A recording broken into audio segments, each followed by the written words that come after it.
حمزة الفيلالي دموعك غالية عند جميع المغاربة، وكنتمناو انك تجاوز هاد المحنة اللي كتمر منها في اقرب وقت يا ربي، امين.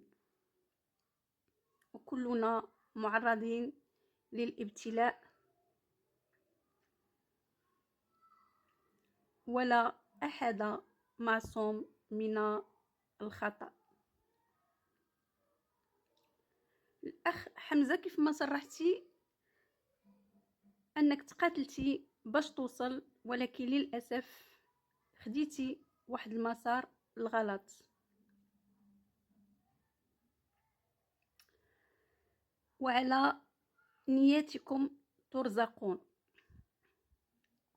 ربما وعسى أن تكرهوا شيئا وهو خير لكم. ربما الله سبحانه وتعالى أحبك حمزة وجعلك من عباده المفضلين، لهذا وضع واحد العرقلة باش توقف المسار ديالك باش ترجع للطريق الصحيح. ربما كان القادم أسوأ لو أنك ما توقفتيش واستمريت في هذا المسار. كنا كنغلطوا، وخير الخطائين التوابون، ولا أحد نقولها ونكررها معصوم من الخطأ. الأساسي أنك عملتي هذا المشروع بحسن نية، وكانت عندك واحد النية حسنة حتى من الأرباح المادية اللي كنتي غتجنيها من هذا المشروع. ربما ما لقيتيش واحد التوجه صحيح اللي غيوجهك في المسار اللي غادي يعود عليك بالخير، والله سبحانه وتعالى ما بغاش ليك الضرر. ربما انه حاول ان يوقف المسار ديالك في نصف الطريق، بلا ان لان ربما كانت الامور غتكون اسوأ واسوأ. لهذا حمزة انسان ارضاء بالقدر، وماشي انت الاول ولا الثاني ولا الثالث، بل الاف ديال المواطنين اللي كيوقع لهم وكيعملوا ديزيزين، كيعملوا شركات، كيتناضلوا، كيتقاتلوا، كيوصلوا، كيعملوا المشروع نتاعهم، ولكن للاسف كتجي واحد في لحظه كيفقدوا كل شيء، كيعملوا فايت. يقدر ما بغيتش نبقى نتكلم لان القصص كتختلف من شخص لاخر. هذا الامر ما كيخصكش بوحديتك الاخ حمزه. وربما باش انك تقول ربي ما بغانيش نمشي في طريق الحرام، ربما الله سبحانه وتعالى ما بغاش لك طريق الحرام، لان حتى الشخصيه ديالك ولو فيزاج ديالك واحد الفيزاج اللي طيب، ما كنظنوش ان حمزه يكون عنده شي وجه اخر ما وراء الستر. لهذا حمزة نقول لك بأن طريق الحلال صعيبة وصعيبة وصعيبة بزاف. طريق الحرام سهلة باش أنك توصل، ولكن في لحظة واحدة غتفقد كلشي. طريق الحلال كطلب منك سنوات وسنوات باش أنك تقاتل وتوصل، ولكن انت عملتيهم زوج، انك سنوات وانت كتقاتل، انك كتعمل، انك بجميع الطرق باش انك توصل، ولكن للاسف جيتي حتى الاخير ومشيتي في واحد الطريق عكس التيار اللي كنتي غادي فيه.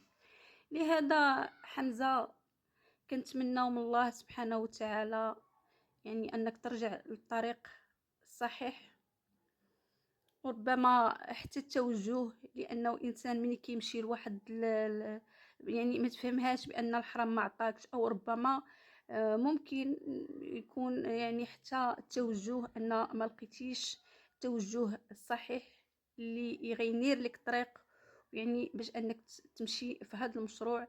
لانه واحد الانسان الا ما كانش عنده خبره وكانت عنده درايه وكانت عنده يعني واحد لا كاباسيتي باش انه يعمل واحد المشروع، راه ما يمكنش غير تجي هكذاك وتعملو. انت في الاخير شكون اللي يلحق به الضرر؟ هو انت. المتضرر الوحيد هو صاحب هذا المشروع، هو انت حمزه. يعني ان الكل جنى ارباح من وراك، ولكن للاسف انت ما كطيح على حتى بحال شي شخص كيتعب وكيتعب من اجل الاخرين، وهو يعني كيعمل شركه، هو صاحب الشركه وصاحب المشروع، وللاسف الجميع اللي محيط به كيستافد وانت ما كتستافدش. لهذا كنتمنى من الله سبحانه وتعالى تجاوز هذه المحنه ديالك، وكنتمنى من جميع المواطنين انهم يتضامنوا معاك ويساندوك في هذه اللحظه هذه حتى توقف على رجلك. يعني ولا احد معصوم من الخطأ، ولو يعني حتى اللي ما قدش يعمل يعني ولو بالدعاء. وكنتمنى يعني ربما الله سبحانه وتعالى يعني حطك في هاد لو بوين هادي وفي هاد لا سيتياسيون هادي. ربما هاد لوكا هادي بينات ليك الانسان الخبيث والانسان يعني طيب، واللي كيبغيك من لو فون ديالو، الانسان اللي كان يعني كيبتسم في طون فيزاج وكيقضي معك واحد الوقت، وهو نورمالمون راه كيحفر ليك وباغي يعني كيتمنى غير اللحظه اللي توقع فيها في الفخ او باش يشمت فيك. اللهم لا شماتة. وكنتمنى من الله سبحانه وتعالى انك تاخذ العبره وتولي تخدم الغربال، يعني باش تعرف يعني تصنف الاشخاص، لان طون فيزاج كيبان لنا بان واحد لو فيزاج اللي بريء انوسون كيف ما متعودين على حمزه، واحد الشخص توجو غير كيضحك، توجو يعني تنشوفوا ديك الابتسامه في الفيزاج ديالو، واحد الشخص اللي شعبي يعني. يعني لهذا نقول لك مرة ثانية، اعتبر هاد يعني العرقلة اللي وقعت لك وهاد اللوكا اللي طحتي فيها بأن الله سبحانه وتعالى أحبك وفضلك على العديد من عباده، لأنه لو أراد بك شرا وهو أدرى بخلقه وهو العليم البصير كان غيخليك تستمر في هذا الطريق وفي هذا المسار إلى أنك تقدر توقع دي شوز اللي أسوأ وأسوأ وأسوأ وأسوأ. تقدر تقول يا ريت لو أنني يعني توقفت في البداية أو في نصف الطريق غير ما نوصلش لهذه المرحلة هذه.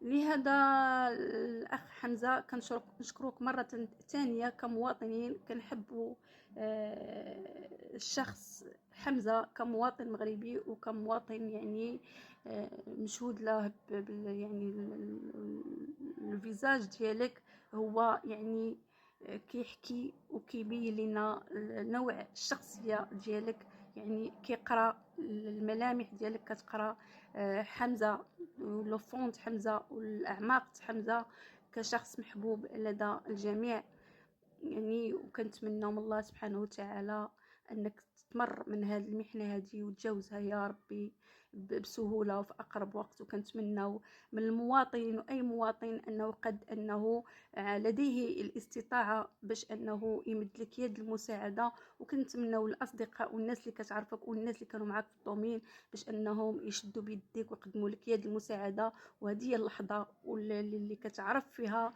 يعني وقت الشده، اللي كتعرف يعني كتعرف الصديق وكتعرف العدو وكتعرف الانسان اللي كيبغي لك الخير والانسان اللي ما كيبغيش لك الخير. واعتبر هذه الاموال كلها اللي نزلتي في هذا المشروع ربما راحت هباء منثورا، ان الله سبحانه وتعالى بغى لك الخير وهو يعني الرزاق.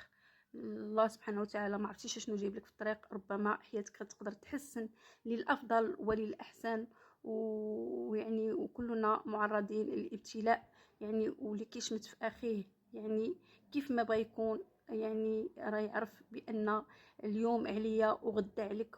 وهاد اللوكا اللي كتعيشها يعني راه مروا منها الالاف ديال المواطنين، غير هما كاين اللي كيصرح وكاين اللي ما كيقدش انه يصرح وكيخفي هو ولا فامي ديالو هو العائله ديالو الازمه اللي كيمر منها او العرقله اللي مر منها او يعني وكيحاول يخفي الوضع.